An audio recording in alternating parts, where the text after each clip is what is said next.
ब्रह्मास्त्र स्क्रीनिंगच्या वेळी सचिन पिळगावकर पत्रकारांवर भडकले. चित्रपट सृष्टीत सध्या ब्रह्मास्त्र चित्रपटाचीच चर्चा सुरू आहे. सुरुवातीला बायकॉटची ट्रेंड सुरू होता. यामुळे चित्रपट चालणार की नाही अशी शंका उपस्थित होत होती. मात्र या चित्रपटाने बॉक्स ऑफिसवर चांगली कमाई केली आहे.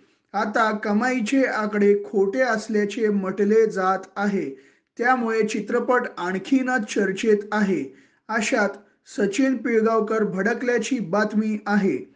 ब्रह्मास्त्र चित्रपट चांगली कमाई करीत आहे.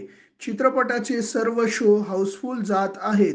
काही दिवसांपूर्वी चित्रपटाचे स्क्रीनिंग ठेवण्यात आले होते.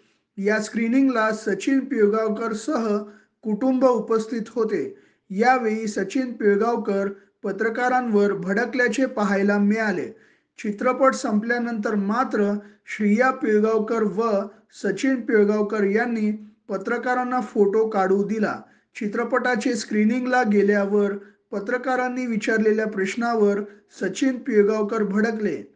मला ऑर्डर करू नका, याला बोलवा, त्याला बोलवा, तुम्हाला कळले पाहिजे कोणाशी कसे बोलायचे ते, असे पत्रकारांना म्हणत ते चित्रपटगृहात गेले होते. सचिन पिळगावकर यांनी हिंदी चित्रपटात अभिनयाची छाप पाडली आहे. मराठी तसेच हिंदी सिनेसृष्टीतील लोकप्रिय अभिनेते म्हणून सचिन पिळगावकर यांना ओळखले जाते.